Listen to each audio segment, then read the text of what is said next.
गुरुजी कल तो एकादशी है और एकादशी पे श्राद्ध कैसे होगा? तो उनके एकादशी पे श्राद्ध जैसे दसवीं पे होता है वैसे एकादशी पे होता है।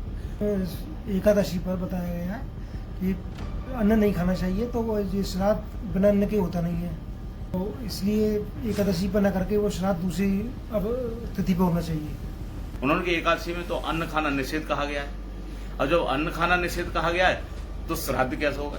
तो इसमें दोनों परंपराएं, अन्न खाना अलग बात है और श्राद्ध करना अलग बात है। जैसे अभी उमेश जी ने कहा कि दसवीं को श्राद्ध करें कि एकादशी का श्राद्ध दसवीं में कर दें या द्वादशी में कर दें, क्योंकि एकादशी को तो अन्न नहीं खाया जाता। बात सत्य है। दो विधि शास्त्र मुत्सृज्यो वर्तते काम कारता। जो व्यक्ति शास्त्र की विधि को छोड़ करके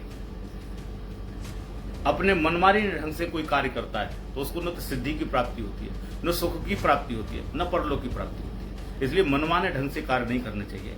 आज एकादशी के दिन श्राद्ध नहीं होगा तो हमने पूछा क्यों नहीं होगा कि अन्न नहीं खाते उस दिन।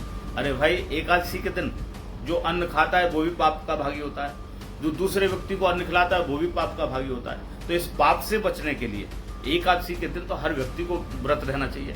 और ब्राह्मण जितने होते हैं, जो वेद पाठी ब्राह्मण है, संध्या बंदन वाले ब्राह्मण है, वो एकादशी व्रत और प्रदोष व्रत रहते ही रहते हैं। यदि आपके घर श्राद्ध का भोजन करने आएंगे तो अपना व्रत तो नहीं तोड़ेंगे, वो उन्हें अपने व्रत के अनुसार ही भोजन करना है। तो एकादशी के दिन श्राद्ध होना चाहिए, उस श्राद्ध में प्रयुक्त वस्तुओं को फलाहार कर देना चाहिए। ये नहीं है कि हम लोग एकादशी के दिन अन्न ब्राह्मणों को खिलाएं, तो इसके पाप के भागी है। किंतु एकादशी का श्राद्ध तो एकादशी में ही होगा।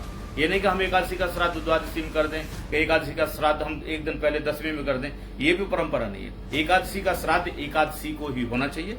हाँ, इतना करना चाहिए कि एकादशी के श्राद्ध में ब्राह्मण को भोजन कराने की अपेक्षा उसमें फलाहार की व्यवस्था करनी चाहिए। जो फलाहार आप लोग ब्राह्मण को खिलाएंगे तो वो भी श्राद्ध की वस्तु है।